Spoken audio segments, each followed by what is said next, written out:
যদি কেনেবাকে জুবিন গাৰ্গে ভোটৰ আগদিনাখনো ন্যায় নেপায় আপুনি চাব কোনো হিতাধিকাৰীয়ে চৰকাৰ নবচায় হিতাধিকাৰীসকলে চৰকাৰ বগৰাই দিব শাসকীয় চৰকাৰখনে পৰৱৰ্তী চৰকাৰ এখন গঠন কৰিবলৈ প্ৰয়াস কৰাটো কোনো অস্বাভাৱিক কথা নহয় কিন্তু চৰকাৰ কোনে গঠন কৰিব তাৰ চূড়ান্ত সিদ্ধান্ত লোৱাৰ অধিকাৰ অসমৰ জনগণৰ আছে আৰু মোদী ডাঙৰীয়াই কালি বাংলাদেশী সম্পৰ্কত যেটো বক্তব্য ৰাখিছে এতিয়া অসমৰ ৰাইজে মোদী ডাঙৰীয়াৰ কাৰ্যকাল 11.5 বছৰ চলি আছে 12 বছৰ ভৰি দিব তেখেতৰ প্ৰথম স্লোগানটো আছিল যে বিজেপি আহিলে বিদেশী যাব আজি তাৰিখত 834 কিলোমিটাৰ ভাৰত বাংলা সীমান্ত উন্মুক্ত হৈ আছে বৰ্ডাৰ ফেন্সিংৰ কাম তেওঁলোকে আজিলৈকে সম্পূৰ্ণ কৰিব নোৱাৰিলে 12 বছৰ যি কাম কৰিব নোৱাৰিলে তেখেতটো আগতে কি কৈছিলে যে কংগ্ৰেছে 60 বছৰ কৰিব নোৱাৰা কাম আমি 60 মাহত কৰি দিম এতিয়া 132 মাহ হ'ল আপুনি 60 মাহ বিচাৰিছিলে আজি আপোনাৰ এই কাৰ্যকালৰ ভিতৰতে বাংলাদেশী ব্যক্তি ৰাতাবাৰীৰ পৰা জিকি আহি পেলাই বিজেপিৰ পুদুম ফুলৰ চিনত জিকি আহি বিধানসভাত বহি আছে আৰু 860 জন শহীদৰ কেঁচা তেজৰ বিনিময়ত দল গঠন কৰি অসম গণ পৰিষদে এটা ৰাতাবাৰী বাংলাদেশী বিধায়কৰ লগত বহি পেলাই চৰকাৰ চলাই আছে এই কথাবিলাক অসমৰ সচেতন জনগণে মৌনভাৱে লক্ষ্য কৰি আছে আৰু সময়ত চূড়ান্ত সিদ্ধান্ত বেলত বাকচত ৰাইজে দিব আৰু হিমন্ত বিশ্ব শৰ্মা ডাঙৰীয়াই ভাবি আছে যে মই হিতাধিকাৰী দি আছো হিতাধিকাৰী সৃষ্টি কৰিলে যদি চৰকাৰবিলাক ঘূৰি আহে তেতিয়া ভাৰতবৰ্ষত কোনো কাহানিও কেতিয়াও চৰকাৰ বদলি নহ'ব ৰাইজে যিবিলাক মূল কথা লৈ পেলাই বিজেপিক শাসনলৈ আনিছিলে যে বানপানী মুক্ত অসম হ'ব দুৰ্নীতি মুক্ত অসম হ'ব আৰু অসম গণ পৰিষদৰ সম্পৰ্কত মুখ্যমন্ত্ৰীগৰাকীৰ যিবিলাক বক্তব্য ভেঙুচালিমূলক যিবিলাক বক্তব্য বিজেপিৰ সভাপতি দিলীপ শইকীয়া ডাঙৰীয়াৰ এজিপিক লৈ পেলাই যিবিলাক কুটুক্তি মই ভাবোঁ যে ন্যূনতম যদি আত্মসন্মানবোধ স্বাভিমান যদি অগপ দলৰ আছে বাকী তেতিয়াহ'লে তেওঁলোক এটা মুহূৰ্ত বিজেপিৰ লগত থাকিব নোৱাৰে এতিয়া বিজেপিৰ বক্তব্যবিলাকক যদি আপুনি পৰ্যালোচনা কৰে দেখিব যে বিজেপিয়ে অগপ দলটোক তেওঁলোকৰ গাত বগাই থকা ৰঘুমলা বুলি ভাবে ৰঘুমলা সদৃশ বুলি ভাবিছে এটা আৱৰ্জনা বুলি ভাবে আজি এআৰডিএফৰ ক্ষেত্ৰত অসম গণ পৰিষদে যি ভূমিকা এটা লাহে লাহে ভিতৰি এটা গোপন মিটিয়ালি আৰম্ভ কৰিছে এইবিলাক অসমৰ ৰাইজে চাই আছে সেইকাৰণে চেষ্টা কৰি থাকক আমিও চেষ্টা কৰি আছোঁ আমি সম্পূৰ্ণ চেষ্টা কৰি আছোঁ আৰু জনগণে সব কথা চাই আছে অসমত বহু চৰকাৰ জনগণে পাতিছে বহু চৰকাৰ জনগণে বিচাৰিছে অসমৰ ৰাজনৈতিকভাৱে অভিজ্ঞ আৰু অসমৰ ৰাইজে এতিয়া সকলো খবৰ ৰাখি আছে আৰু ৰাইজে শেষ সিদ্ধান্ত সুন্দৰভাৱে গ্ৰহণ কৰিব নাই এআৰডিএফৰ ক্ষেত্ৰত আমাৰ স্থিতি আমাৰ পূৰ্বৰ যিটো স্থিতি সেইটো আমি অটল আছোঁ যে এটা বিজেপি আৰএছএছৰ দৰে উগ্ৰ সাম্প্ৰদায়িক শক্তি এটাৰ বিৰুদ্ধে যুঁজিবলৈ যাওঁতে অন্য এটা সাম্প্ৰদায়িক শক্তি এআৰডিএফৰ লগত হাত মিলোৱাটো কেতিয়াও সমীচীন হ'ব নোৱাৰে আৰু এইটো সম্ভৱ নহয় আৰু এইটো কেতিয়াও নহয় কাৰণ বিজেপি আৰএছএছ আৰু এআৰডিএফ একেটা মুদ্ৰাৰ ইপিঠি সিপিঠি এওঁলোকৰ ৰাস্তা দুটা বেলেগ কিন্তু লক্ষ্যস্থান একে এওঁলোকৰ গন্তব্যস্থানটো একেই সাম্প্ৰদায়িক মেৰু বিভাজন ধৰ্মীয় মেৰু বিভাজন সেই ৰাজনীতি অসমৰ মানুহে প্ৰত্যাখ্যান কৰিব আৰু তাৰ কাৰণে বৰ বেছি দিন নাই নাই মই সেইটোৱে কৈছোঁ মোদী ডাঙৰীয়া মূলতে আপুনি যদি ভালকৈ চাই দেখিব যে আদানীৰ নিমন্ত্ৰণ ক্ৰমে এয়াৰপৰ্টটো আদানীক সমজাই দিবৰ কাৰণে আহিছিলে গুৱাহাটী এয়াৰপৰ্টটো ধুনীয়াকৈ বনাইছে কোনে বনাইছে এয়াৰপৰ্ট অথৰিটি অফ ইণ্ডিয়াই বনাইছে আমাৰ যেতিয়া ইউপিএ চৰকাৰ আছিল অসমত কংগ্ৰেছ চৰকাৰ আছিল আমি তেতিয়াই এই প্ৰস্তাৱ দিছিলোঁ 11.5 বছৰত এয়াৰপৰ্ট অথৰিটি অফ ইণ্ডিয়াই এটা ধুনীয়া এয়াৰপৰ্ট গুৱাহাটী বনাইছে তেওঁ অসমবাসীক উচৰ্গা কৰিবৰ কাৰণে অহা নাই এয়াৰপৰ্টটো তেওঁ কৈ থাকে ভকেল ফৰ লোকেল এয়াৰপৰ্টটো দিলে আদানীক আৰু কালি আপুনি চাব হিমন্ত বিশ্ব শৰ্মা ডাঙৰীয়াৰ টুইটটো চাব এক্স হেণ্ডল চাব আদানী ডাঙৰীয়াৰ এক্স হেণ্ডল চাব তাত তেওঁলোকে লোকপ্ৰিয় গোপীনাথ বৰদলৈ এয়াৰপৰ্ট বুলি লিখা নাই কালিৰ পৰা মুখ্যমন্ত্ৰীয়ে ছ'চিয়েল মিডিয়াত আদানীয়ে ছ'চিয়েল মিডিয়াত এইটো গুৱাহাটী এয়াৰপৰ্ট বুলি কৈছে তাৰমানে যিকোনো সময়ত আদানী এয়াৰপৰ্ট হ'বলৈ গৈ আছে গতিকে এজন ব্যৱসায়ীৰ ব্যক্তিগত মুনাফা লাভৰ স্বাৰ্থত অসমৰ এটা সম্পদ আদানীক গোটাই দিবৰ কাৰণে মোদী ডাঙৰীয়া যে আহিছিল যদি অসমলৈ আহিছিল প্ৰথমতে তেওঁ জুবিন গাৰ্গৰ কথা ক'লে কাৰণ অসমৰ মানুহে কান্দি আছে অসমৰ মানুহৰ চকু পানী মুচিবৰ কাৰণে মোদী ডাঙৰীয়াই ক'লে নেকি যে ভোট দিয়াৰ আগতে আপোনালোকে জুবিন গাৰ্গক ন্যায় মই দিম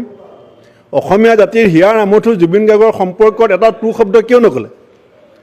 তেওঁ এসময়ত ভাষণ দিছিল যে বাংলাদেশৰ কাৰেঞ্চি পাকিস্তানৰ কাৰেঞ্চি ঠিকে থাকে, অসমৰ কাৰেঞ্চি ডলাৰৰ তুলনাত কিয় গিৰিছে, কিয় নামিছে, অৱনমিত হৈছে। এতিয়া তেওঁ মাত নেমাতে, কেলে তেওঁ সেইটো বলে নোৱাৰে। জুবিন গাৰ্গৰ ক্ষেত্ৰতো মোদী ডাঙৰীয়াৰ একে। জুবিন গাৰ্গৰ ক্ষেত্ৰত মোদী ডাঙৰীয়াই গম পাইছে যে বিজেপি চৰকাৰে জুবিন গাৰ্গক ন্যায় দিব নোৱাৰে, প্ৰৰোচনা কৰি আছে, প্ৰতাৰণা কৰি আছে, এটা বেলেগ ধৰণে এটা ষড়যন্ত্ৰ কৰি পেলাই দীঘলীয়া এটা প্ৰচেছ কৰি এই কথাটো গাপ দিয়াৰ চেষ্টা কৰি আছে। সেইকাৰণে এইটো আমাৰ ডিমাণ্ড, দাবী যে মোদী ডাঙৰীয়াই নোকোৱাটোৱে প্ৰমাণ কৰিছে যে নিৰ্বাচনৰ 2026 নিৰ্বাচনৰ ভোটৰ আগদিনাখনলৈকে অসমৰ মানুহে বাট চাব। যদি কেনেবাকৈ জুবিন গাৰ্গে ভোটৰ আগদিনাখনো ন্যায় নেপায়, আপুনি চাব কোনো হিতাধিকাৰীয়ে চৰকাৰ নবচায়, হিতাধিকাৰীসকলেই চৰকাৰ বগৰাই দিব। আমাক নিৰ্বাচনৰ আগত জুবিনদাৰ হত্যাৰ ন্যায় লাগিবই, আৰু যদি ন্যায় দিব নোৱাৰে বুজি পাম যে এতিয়া ফাষ্ট ট্ৰেক কোৰ্ট গঠন কৰা যিটো কথা, ইয়াৰ লগত ৰাজনৈতিক উদ্দেশ্য জড়িত হৈ আছে, ৰাজনৈতিক লক্ষ্য জড়িত হৈ আছে। সেইকাৰণে মুখ্যমন্ত্ৰী হিমন্ত বিশ্ব শৰ্মা এখন চৰকাৰে জুবিনদাৰ হত্যাৰ ন্যায় নিদিয়াৰ কাৰণে, ন্যায় দিয়াৰ মন তেওঁলোকৰ লক্ষ্য উদ্দেশ্য নথকাৰ কাৰণে আজিলৈকে চিনেমাখন যাবলৈ সময় নাপালে, ৰৈ বিনালে চাবলৈ সময় নাপালে। আনকি দেশৰ প্ৰধানমন্ত্ৰী 3বাৰ আহিছে অসমলৈ, দেশৰ গৃহমন্ত্ৰী অসমলৈ 3বাৰ আহিছে, কিন্তু এবাৰো গৃহমন্ত্ৰী প্ৰধানমন্ত্ৰী জুবিনদাৰ সমাধি ক্ষেত্ৰলৈ নগ'ল। দেশৰ প্ৰধানমন্ত্ৰী গৃহমন্ত্ৰীৰ মুখত এবাৰো জুবিনদাৰ নাম স্মৰণ নকৰিলে। এই কথাটোৱে প্ৰমাণ কৰে যে বিজেপিৰ যি নীতি আদৰ্শ, বিজেপিৰ যিটো দৰ্শন, ইয়াক জুবিনদাই তীব্ৰ বিৰোধিতা কৰিছিল। তেখেতৰ দৃষ্টিত কোনো ধৰণৰ সংকীৰ্ণতা, ভেদাভেদ, ঘৃণা, সাম্প্ৰদায়িকতাৰ ৰাজনীতি নাই, সমন্বয়, একতা, ভাতৃত্ববোধ, প্ৰেমৰ ৰাজনীতি বা প্ৰেমৰ চিন্তা আদৰ্শ থকাৰ কাৰণে তেওঁৰ সেই আদৰ্শটোৰ বিৰুদ্ধে তেওঁলোকে কাম কৰি আহিছিল, আৰু সেইকাৰণে তেওঁক স্বীকৃতি দিব খোজা নাই। তেওঁৰ এই যিটো সত্তা, এই সত্তাক শক্তিশালী ৰূপত গঢ়ি তুলিবৰ কাৰণে তেওঁলোকে অতদিনে সমাধি ক্ষেত্ৰত তেওঁলোকে মানে শিল এচৰ পৰা নেপেলালে, কোনো প্লেনিং আমাক আজিলৈকে দিব নোৱাৰিলে। কেনেকুৱা হ'ব আৰ্হি, কেনেকুৱা অসমৰ মুখ্যমন্ত্ৰীয়ে কৈছে নেকি যে জুবিনদাৰ সমাধি ক্ষেত্ৰ কেনেকুৱা হ'ব? আনকি বিটিআৰত হাগ্ৰামা মহিলাৰী ডাঙৰীয়াই 30 বিঘা মাটি দি সৰ্বাংগ সুন্দৰকৈ কৰিম বুলি ব্লুপ্ৰিণ্টটো দেখুৱাৰ পিছতো অসমৰ মুখ্যমন্ত্ৰীয়ে কিন্তু জুবিনদাৰ সমাধি ক্ষেত্ৰ কিমান মাটি হ'ব, কেনেকুৱা হ'ব, আৰ্হি কি হ'ব আজিলৈকে প্ৰস্তুত নকৰিলে। এখন কমিটি দিয়ে, সেইখন কমিটিত তেওঁলোকে কাম চলাই থাকিলে। কিন্তু আমি ক'ব খোজো, কাৰেণ্ট নাছিলে, পানী কাটি দিয়া হয়, কাৰেণ্ট কাটি দিয়া হয়, এয়া জুবিনদাৰ সত্তাটোৰ প্ৰতি অন্যায় হয় নে নহয়? কিন্তু আজি আমি সমগ্ৰ অসমৰ ৰাইজক, আমি অসম জাতীয় পৰিষদে আয়োজন কৰা এই গণসংগ্ৰামৰ কাৰ্যসূচীৰ পৰা ক'ব খুজিছোঁ যে অহা 26ৰ বিধানসভা নিৰ্বাচনত যেতিয়া বিৰোধীৰ চৰকাৰ হ'ব,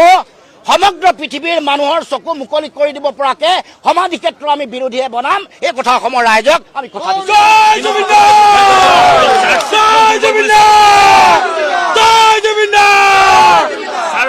বিজেপি অৰ্থাৎ ভাৰতীয় জনতা পাৰ্টি ইমানেই উন্নয়ন কৰিছে, তেওঁলোকে ইমানেই উন্নয়ন কৰিছে, এতিয়া তেওঁলোকে ৰীল বনোৱা প্ৰতিযোগিতা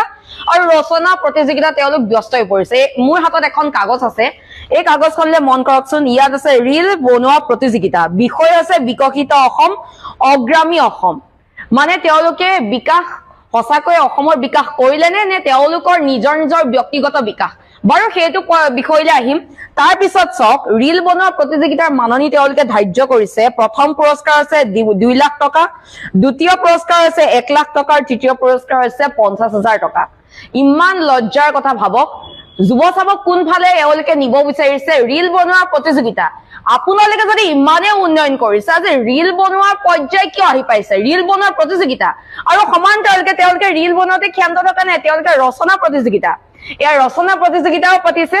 আৰু ৰচনা প্ৰতিযোগিতাৰ মাননি ধাৰ্য কৰিছে। প্ৰথম পুৰস্কাৰ 25,000 টকা, দ্বিতীয় পুৰস্কাৰ 15,000 টকা, আৰু তৃতীয় পুৰস্কাৰ 10,000 টকা। মানে ৰচনাতকৈ ৰীলক তেওঁলোকে বেছি প্ৰাধান্য দিছে।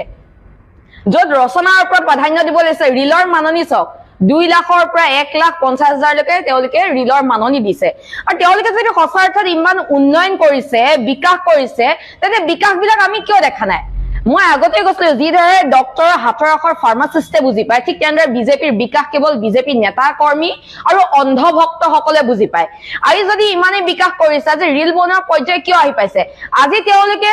এইটো এডভাৰটাইজ দিব লাগিছিলে যে আমি কি প্ৰতিশ্ৰুতি পালন নকৰিলো আপোনালোকে ৰিল বনাই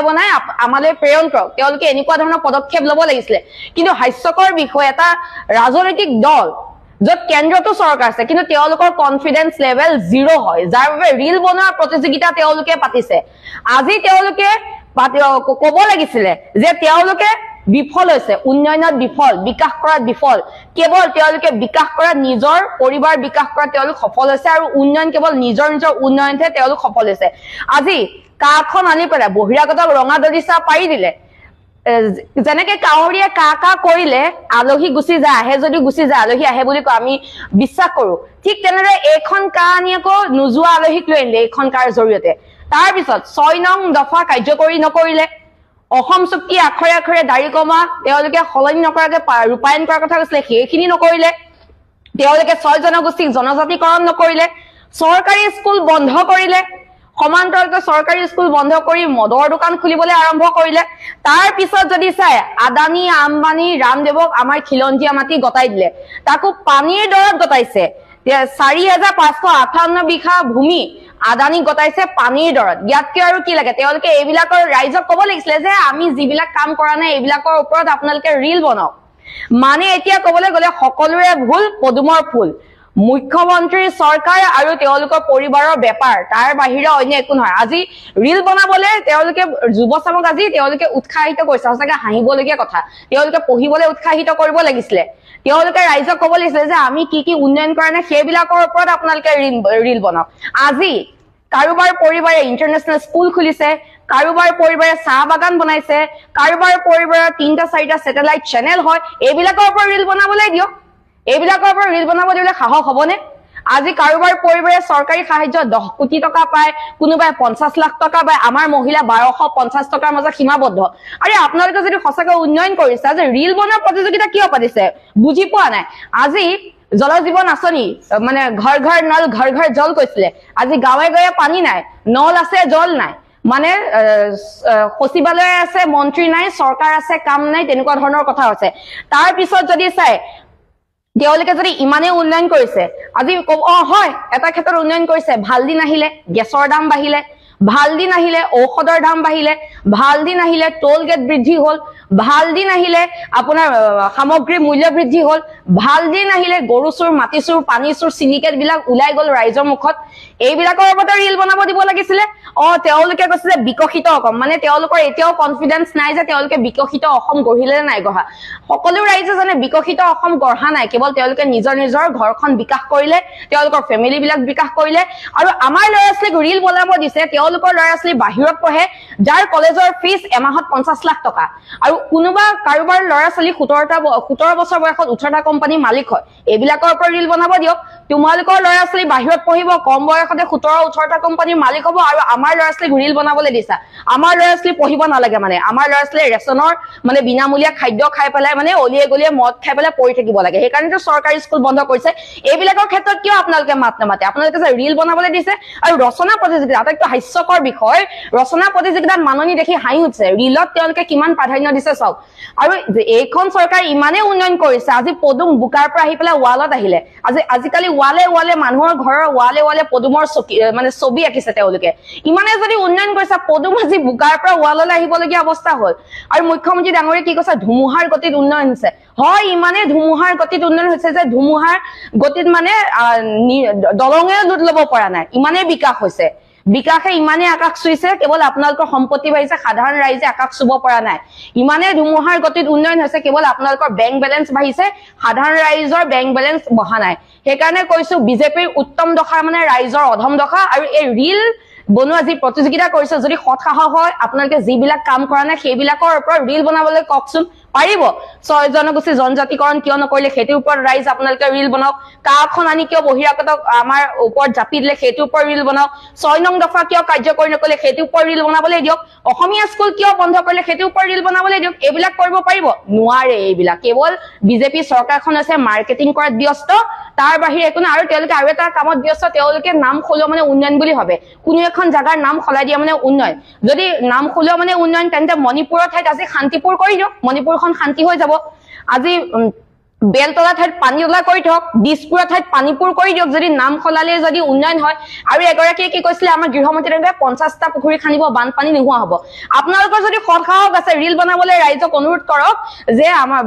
মানে কি 50টা পুখুৰী খন্দা হ'ল নে এইবিলাকৰ ওপৰত ৰিল বনাবলৈ দিয়ক সোণৰ অসম লোহাৰ দেশ এজাক বৰষুণতে গুৱাহাটী শেষ এনেকুৱা অৱস্থা আছে বানপানীত আমি বিকাশ কৰি বিকাশক বিচাৰি থাকিবলগীয়া হয় সৎ সাহস আছে যদি এইবিলাকৰ ওপৰত ৰিল বনাবলৈ দিয়ক এইবিলাক ফটুৱা কথা ৰিল বনাব নিদিব আমাৰ ল'ৰা ছোৱালীক পঢ়িবলৈ শুনিবলৈ দিয়ক নেহেৰুৰ মূৰ্তি প্ৰতিমূৰ্তি কিদৰে ভাঙি পেলোৱা হৈছে এই গোটেই কথাখিনি আপোনালোকে শুনিলে